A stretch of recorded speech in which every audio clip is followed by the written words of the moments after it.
Hello viewers, welcome back to Pritha's cooking house. আজকের এপিসোডে আপনাদের সঙ্গে শেয়ার করব আলুর পরোটা বা আলু পরাঠা রেসিপি। এটা খুবই জনপ্রিয় একটা নর্থ ইন্ডিয়ান ডিশ বা পাঞ্জাবি ডিশও বলা যেতে পারে। আমরা প্রায় ব্রেকফাস্টে কিন্তু আলুর পরোটা খেয়ে থাকি। এই আলুর পরোটা কিন্তু নানাভাবে তৈরি করা যায়। এর আগেও আমি আমার চ্যানেলে আলুর পরোটা এবং ডাল মাখানির কম্বো একটা এপিসোড আপনাদের সঙ্গে শেয়ার করেছিলাম। সেই এপিসোডটা যদি আপনারা দেখে না থাকেন তাহলে অবশ্যই দেখে নিতে পারেন। উপরের আইকনে ক্লিক করলে এপিসোডটা আপনারা দেখতে পাবেন। সেই পর্বে আমি একটু অন্য পদ্ধতিতে আলুর পরোটা তৈরি করেছিলাম, আর আজকের পর্বে একটু অন্য পদ্ধতিতে আমি আলুর পরোটা তৈরি করছি। আজকের পদ্ধতি অনুযায়ী যদি আপনারা আলুর পরোটা তৈরি করেন বাড়িতে, তাহলে আমি আশা করছি সকলের খুব ভালো লাগবে। একদম ধাবার মতো একটা ফ্লেভার কিন্তু আলুর পরোটায় আপনারা পাবেন। তো চলুন দেরি না করে ঝটপট রেসিপিটা শুরু করে দেওয়া যাক। আর এইভাবে আলুর পরোটা আপনার বাড়িতে তৈরি করলে আমার বিশ্বাস সকলের খুব ভালো লাগবে। তো আলুর পরোটা বানাবার জন্য দেখুন আমি এখানে 8টা বেশ বড় সাইজের আলুকে প্রেসার কুকারে সামান্য একটু নুন দিয়ে সেদ্ধ করে নিয়েছি। এবারে আলুগুলোকে আমরা খুব ভালো করে ম্যাশ করে নেব। দেখুন ডোটা কিন্তু হাত দিয়ে আমরা খুব ভালো করে মেখে নিয়েছি। আপনারা চাইলে কিন্তু পোট্যাটো ম্যাশারের সাহায্যেও আলুটাকে ম্যাশ করে নিতে পারেন। এবারে একটা মিক্সিং বোলের মধ্যে আমি নিয়ে নিচ্ছি 2 কাপ পরিমাণে আটা এবং 2 কাপ পরিমাণে ময়দা। আপনারা চাইলে শুধু আটা দিয়েও তৈরি করতে পারেন আলুর পরোটা, আবার চাইলে শুধু ময়দা দিয়েও তৈরি করতে পারেন। তবে আমার মনে হয় আটা এবং ময়দা মিক্স করে যদি আলুর পরোটা তৈরি করা যায় তাহলে সবথেকে ভালো হয়, একদম ধাবার মতো টেস্ট হয়।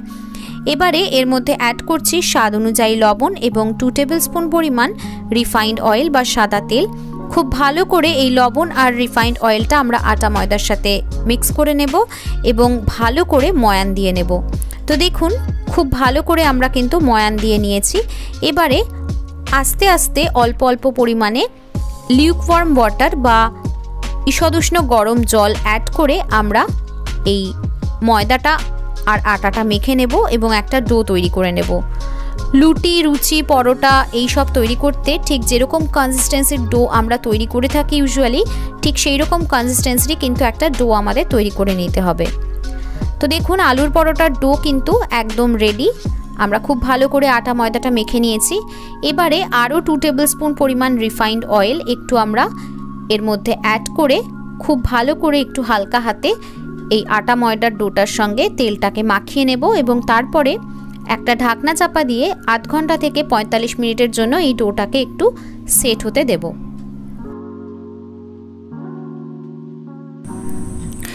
এবারে আমরা আলুর পরোটার জন্য আলুর পুরটাকে তৈরি করে নেব।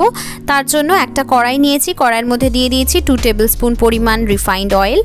তেলটা ভালো করে গরম হয়ে গেলে তেলের মধ্যে আমরা দিয়ে দেব একটা মিডিয়াম সাইজের একদম মিহি করে কুচিয়ে রাখা পেঁয়াজ।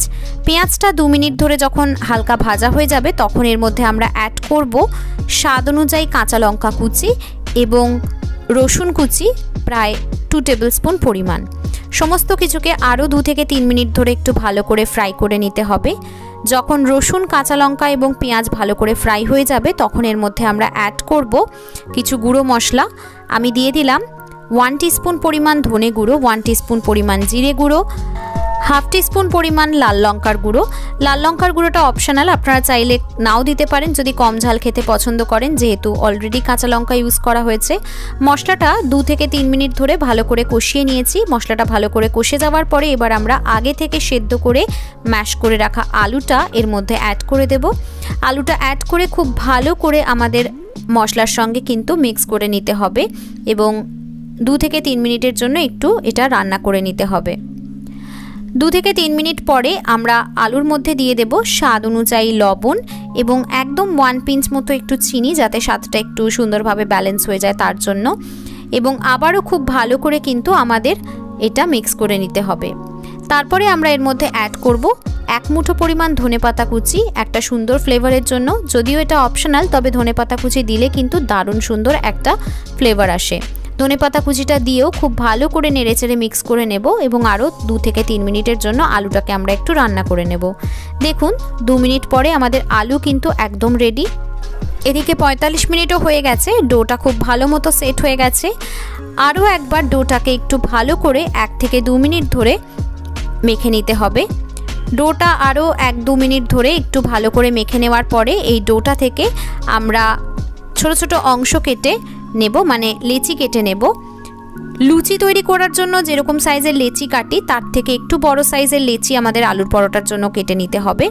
দেখুন আমি যেরকম সাইজের লেচি কেটে নিচ্ছি ঠিক এই রকম সাইজের লেচি কিন্তু আপনারা আলুর পরোটার জন্য কেটে নেবেন। খুব ছোট লেচি হলে আলুর পরোটা তৈরি করতে অসুবিধা হয়, আবার অনেক বড় লেচি কেটে নিলেও কিন্তু আলুর পরোটা মোটা মোটা হয়, কাঁচা কাঁচা থাকে, ভালো লাগে না। তাই এটা খুব বুঝে আপনাদের কিন্তু সাইজটাকে চুজ করতে হবে। তো লেচি কেটে নেওয়ার পরে লেচিগুলোকে একটু হাত দিয়ে এরকমভাবে সমান করে নেব। তো আমি যে পরিমাণ আটা ময়দা নিয়েছিলাম তার থেকে আমার 14টা লেচি হয়েছে। এবারে আমরা যে আলুর পুরটা তৈরি করেছিলাম সেই পুরটা থেকে অল্প অল্প পরিমাণ অংশ নিয়ে একদম সমান পরিমাণের 14টা গোল্লা বা 14টা বল তৈরি করে নেব। মানে যেহেতু আমাদের 14টা লেচি হয়েছে তার মানে 14টা আলুর পরোটা হবে, সেই জন্য 14টা বল আমরা আগে থেকে তৈরি করে নিচ্ছি সমান পরিমাণের, যাতে আলুর পুর ভরার সময় কোনো অসুবিধা না হয় তার জন্য। তো এবারে একটা অন্য পাত্রে একটু শুকনো ময়দা নিয়ে নিয়েছি, আপনারা চাইলে শুকনো আটাও নিতে পারেন।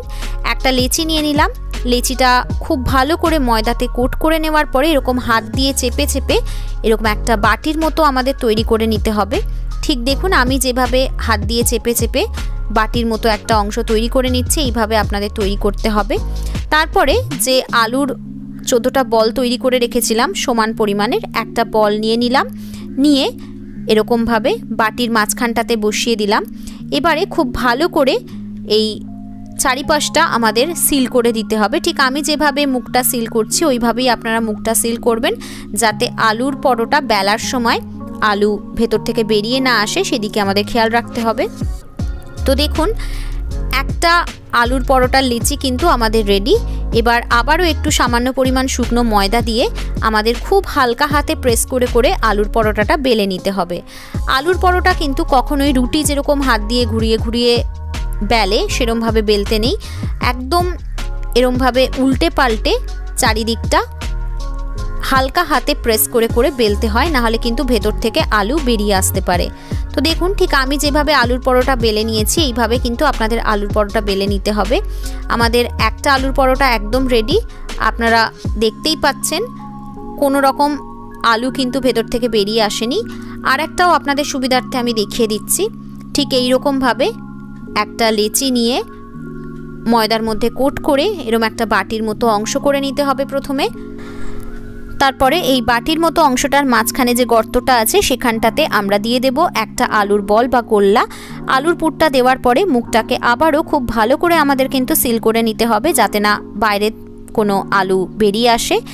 আবারও এই লেচিটাকে ময়দাতে একটু কোট করে নিয়ে ময়দার সাহায্যে খুব হালকা হাতে প্রেস করে করে আমাদের সুন্দর করে বেলে নিতে হবে। দেখুন আমাদের সেকেন্ড আলুর পরোটা বেলাও কিন্তু হয়ে গেছে, থিকনেসটা আপনারা দেখতেই পাচ্ছেন। আর এটাও দেখতে পাচ্ছেন ভেতর থেকে কোনো রকম কোনো আলু কিন্তু বাইরে বেরিয়ে আসেনি। তো সমস্ত কটা আলুর পরোটাই আমরা সেম পদ্ধতিতে বেলে নিয়েছি। এবারে আমরা আলুর পরোটাগুলোকে একটু সেঁকে নেব। আমি প্রথমে সবকটা আলুর পরোটা সেঁকে নেব। তো একটা আলুর পরোটা দিয়ে এক পাশটা যখন ভালো করে সেঁকে নেওয়া হয়ে গেছে আমরা খুন্তির সাহায্যে উল্টে দিয়ে অপর পাশটাও সেঁকে নেব। তো দেখুন আমাদের আলুর পরোটার দুপাশটাই কিন্তু ভালো করে সেঁকে নেওয়া হয়ে গেছে। সেম পদ্ধতিতে সবকটা আলুর পরোটাই প্রথমে আমরা ভালো করে একটু সেঁকে নেব। দেখুন আমাদের 14টা আলুর পরোটাই কিন্তু সেঁকে নেওয়া হয়ে গেছে। এবারে আলুর পরোটাগুলো ভেজে নেবার পালা। তার জন্য আমি ফ্রাইং প্যানের মধ্যে বা তাওয়ার মধ্যে বা চাটুর মধ্যে যাতেই করেন না কেন তার মধ্যে দিয়ে দিলাম রিফাইন্ড অয়েল। আপনারা চাইলে কিন্তু ঘি বা মাখনেও এটা ভেজে নিতে পারেন। তো তেল দিয়ে এক পাশটা যখন ভালো করে ভাজা হয়ে যাবে তখন উল্টে দিয়ে অপর পাশটাও ভেজে নিতে হবে। আর আলুর পরোটা কিন্তু সব সময় লো টু মিডিয়াম ফ্লেমেই ভাজতে হবে, না হলে প্রপারলি ভাজা হয় না। তো আলুর পরোটার দেখুন দুপাশটাই ভালো করে ভেজে নেওয়া হয়ে গেছে। এবার আলুর পরোটা আমরা তুলে নিলাম। এই একই পদ্ধতিতে বাকি সব কটা আলুর পরোটাও কিন্তু আমাদের ভেজে নিতে হবে।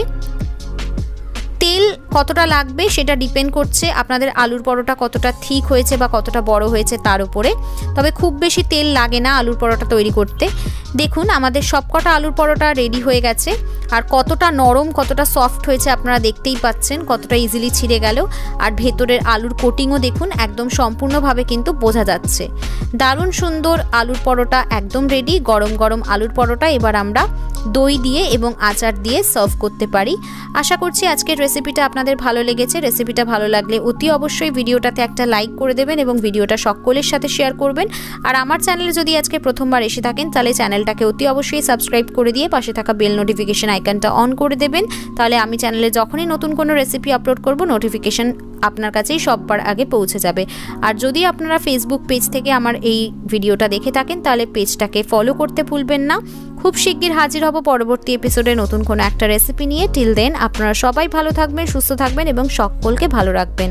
বাই।